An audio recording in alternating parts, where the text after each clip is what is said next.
Bonjour, bienvenue. Heureux de vous retrouver sur RMC Story, la radio et la télé pour les JG, pour les grandes gueules. Et nous sommes en direct jusqu'à midi, 3 heures, à discuter ensemble. Bonjour Olivier Truchot. Bonjour Alain Marchal, bonjour les grandes gueules, bonjour à tous. Aujourd'hui, dans les JG, nous sommes avec Zora Habitant, cadre de la fonction publique. Bonjour Zora. Bonjour à tous. Monsieur Daniel Riolo est avec nous aujourd'hui de l'After Foot sur RMC. Bonjour Daniel. Salut les amis. Et puis Anas Kazib Cheminot est de la partie aussi aujourd'hui. Bonjour. Avant de vous donner le programme des GG, le menu des GG, je vous rappelle que tous les jours, avec les grandes gueules et avec le Super Moscato Show, vous avez 1000 € à gagner. Vous pouvez gagner 1000 €. Vous avez la possibilité de gagner 1000 €. C'est le coup de chance du jour. Il suffit d'envoyer RMC par SMS au 7 32 16. RMC par SMS au 7 32 16. Vous envoyez un SMS, vous êtes tiré au sort, vous gagnez, vous passez en direct dans les GG. Si c'est raté à 9h15 avec les grandes gueules, vous tentez votre chance à 16h à partir de 16h avec l'ami Vincent Moscato dans le Super Moscato Show. Voilà, à vous de jouer, à vous de gagner. Que va-t-il se passer dans les grandes gueules aujourd'hui? Nous serons plus que jamais au cœur des élections européennes tout à l'heure à 11h avec Yann Brossa. C'est la tête de liste des élections du Parti communiste aux élections européennes. Il a cette comparaison, Yann Brossa, il dit l'Europe c'était Flipper le dauphin, en fait on se retrouve avec un méchant requin. En fait aujourd'hui l'Europe c'est l'Europe qui bouffe tout, qui est impitoyable, qui ne laisse aucune chance aux citoyens. Il est temps de changer cette Europe, donc il faut voter pour le Parti communiste. C'est ce qu'il veut, Yann Brossa. Et Yann Brossa, c'est le Parti communiste bon chic, bon genre. Voilà. Et c'est vrai qu'on est loin de Georges Marchais. On en parlera avec lui tout à l'heure à 11h05. À 11h20, les GG veulent savoir, il n'aurait pas un boulard monstrueux, Kylian Mbappé, là maintenant, depuis sa petite sortie lors de la soirée de l'Union nationale des footballeurs professionnels.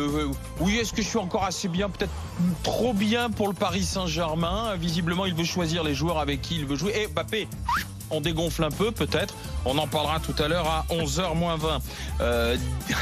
Et je regarde 10h, grande gueule du jour. Il n'y croit pas à lui-même. Si. Non, il y a des bons Photoshop, en tout cas, des petites images en Photoshop avec le maillot de Madrid déjà. Ouais. Ils vont vite les gens, mais bon, on verra bien. 10h, grande gueule du jour. Une femme, elle s'appelle Laura, victime de tentative de meurtre. Son ex-compagnon a été remis en liberté. Elle a peur, elle s'inquiète. On a encore en tête ce qui s'est passé encore. Cette femme qui avait averti de son ex-conjoint, de la violence de son ex-conjoint. Il faut protéger les femmes qui se sont séparées des marus battus. C'est la question grande gueule. Comment la justice peut faire? On en parlera tout à l'heure à 10h. 10h20, le monde de Macron à la une des grandes gueules. Un retournement de situation. La reprise des soins pour Vincent Lambert. Et hier, des avocats qui parlaient, des avocats des parents, de remontada, de victoire. On les écoute. RMC, à la une des grandes gueules. On a gagné, ça veut dire que les mesures provisoires vont pouvoir s'appliquer. La Cour de Paris a ordonné des mesures conservatoires, à savoir que l'alimentation et l'hydratation de Vincent doivent être reprises sans délai. C'est donc une extraordinaire victoire qui confirme ce que nous disions, que la France est obligée d'appliquer les dispositions de la Convention. C'est donc une grande victoire. Ce n'est que la première des victoires. C'est la remontada. Voilà, c'était hier soir au rond-point des Champs-Élysées, les militants pro-vie pour beaucoup qui étaient rassemblés près de la fontaine du rond-point. Vous avez entendu, c'est une victoire, c'est la remontada qui est l'avocat. Ce coup de théâtre est salué comme une victoire de foot en fait par cet avocat, maître Jean Paillot. C'est l'un des deux avocats des parents de Vincent Lambert. Il utilise le terme remontada pour parler de cette décision de la Cour d'appel d'ordonner la reprise des traitements.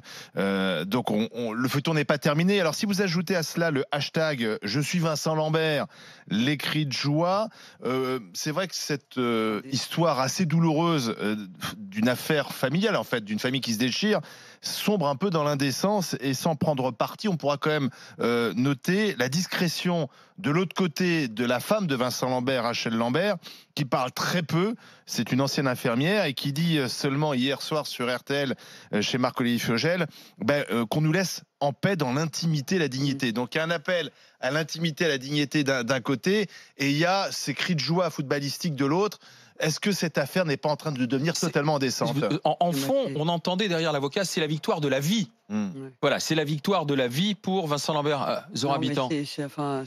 C'est hallucinant quoi, de voir que des gens, ces esclaves de joie, parce qu'on va maintenir en vie quelqu'un qui est dans cet état, quoi. Enfin, on voit bien que ces gens-là, voilà, mais ces gens-là ne servent que leur propre cause à eux personnellement. C'est-à-dire que Vincent Lambert, dans l'histoire, il n'existe plus.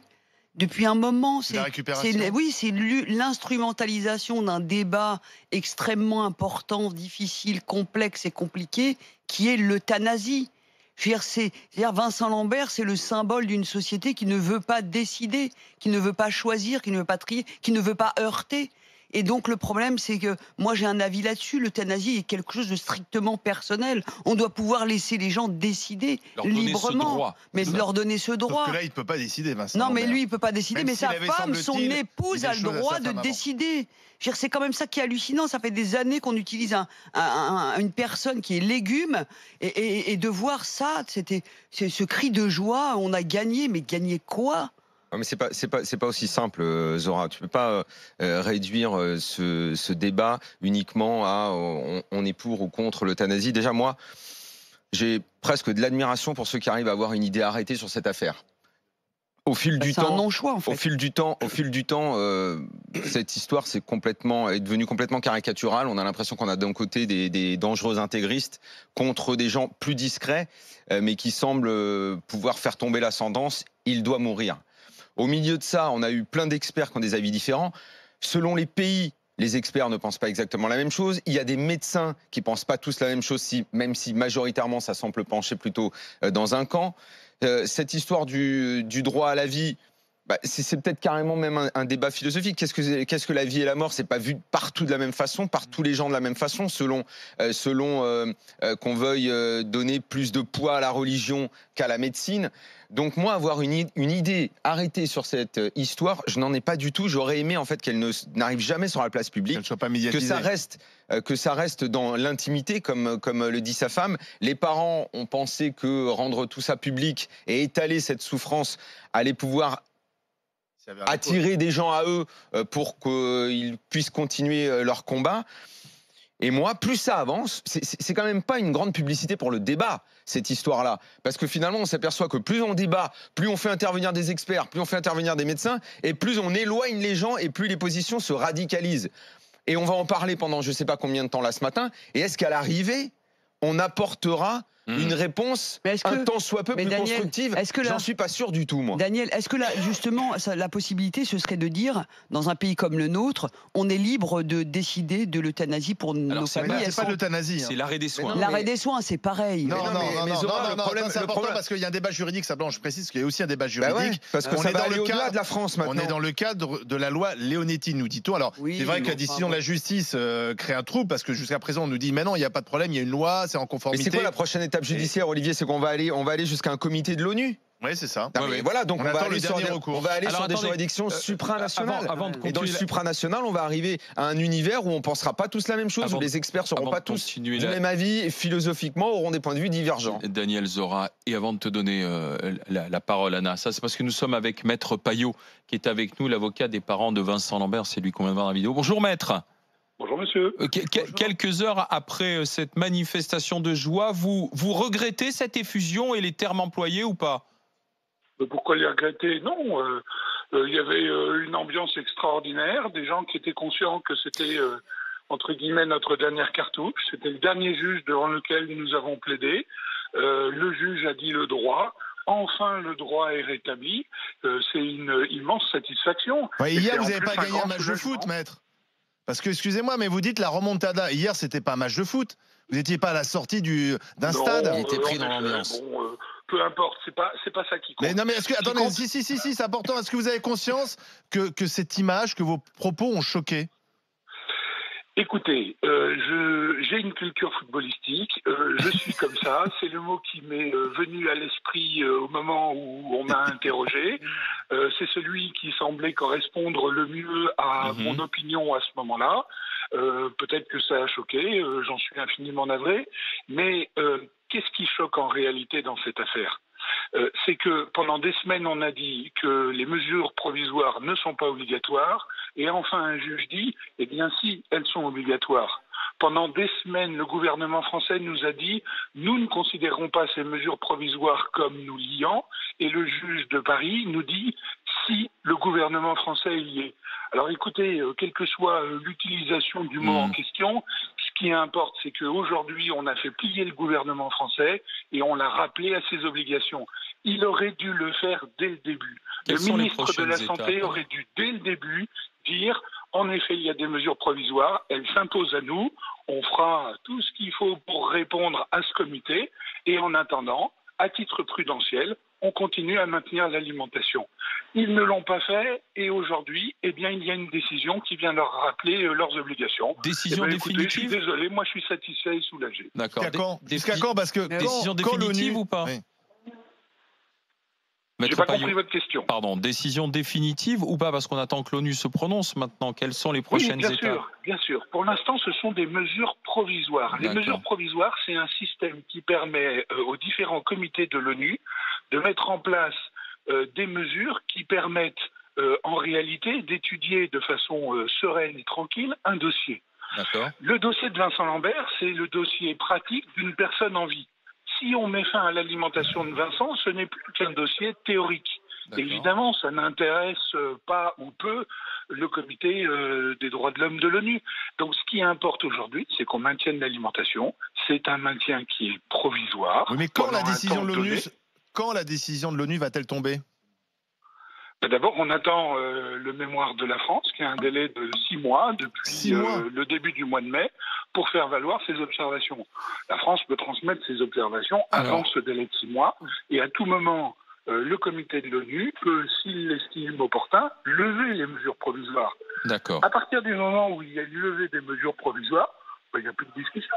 Le médecin reprend sa liberté. Donc, l'ONU... Tant qu'il y a des mesures provisoires, elles engagent l'État et elles engagent les agents de l'État. Maître, hier, dans les cris de joie que l'on entendait, les prises de parole autour de vous, ça veut dire quoi lorsque quelqu'un dit « Je suis Vincent Lambert » ? Qu'est-ce que ça signifie ? Ça signifie la même chose que quand on dit « Je suis Charlie ». Ça veut dire qu'on est impressionné et choqué par l'attitude des pouvoirs publics vis-à-vis de Vincent Lambert. Dire « je suis Vincent », ça signifie « je prends fait et cause pour lui ». Et on est tous, d'une certaine façon, des handicapés. C'est le sens du film « Intouchable ». Eh bien, on a tous des fragilités. La question de savoir s'il est handicapé, c'est un vrai débat. Parce que vous dites qu'il est handicapé, Vincent Lambert. Les médecins disent qu'il est dans un état végétatif. Irréversible, ce qui n'est pas la définition de l'handicap, tel qu'on la conçoit. On attendra avec intérêt l'opinion du comité des droits des personnes handicapées, puisque précisément si celui-ci a estimé que le dossier que nous lui avions présenté avait un minimum d'intérêt et de légitimité, c'est bien la raison pour laquelle il a réclamé ces mesures provisoires. On n'est sans doute pas loin de la vérité, et en réalité, vous posez bien le problème. La difficulté juridique dans ce dossier, c'est la suivante. Est-ce qu'on peut mettre fin à un traitement d'alimentation et d'hydratation d'une personne au seul prétexte qu'elle est handicapée, ou bien faut-il qu'elle soit en plus malade ou en fin de vie? Et c'est ça les termes du débat. Le jour où Vincent Lambert sera malade ou en fin de vie, il n'y aura aucune réclamation de ses parents pour le maintenir en vie.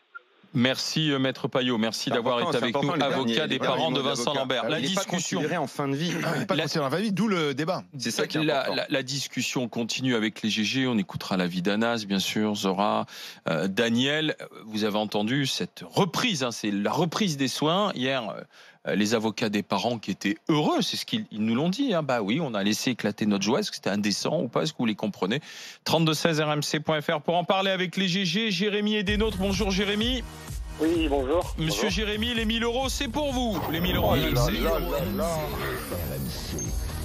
Eh ben voilà, la journée. Incroyable. La journée commence. Je suis au boulot, là, j'ai répondu quand même. J'en reviens pas. C'est fouf. C'est plutôt sympa. La journée commence par un coup de bol et 1000 € pour vous, juste pour avoir envoyé RMC par SMS au 7 32 16, mon cher Jérémy. Et ça me fait d'autant plus plaisir que je vous suis régulièrement. Je vous écoute quasiment tous les jours quand je viens au boulot, quand je suis en pause ou peu importe. Merci. Donc que ce soit vous qui me les offrez, c'est un super bonus, quoi. C'est vraiment Mais cool. mon cher Jérémy, voyez, votre fidélité a été récompensée. Comme Jérémy, vous pouvez gagner 1000 €. C'est le matin avec les grandes gueules, c'est l'après-midi avec Vincent Moscato. Il suffit d'envoyer RMC par SMS au 7 32 16. À tout de suite dans les grandes gueules. RMC, 9h midi, les grandes gueules.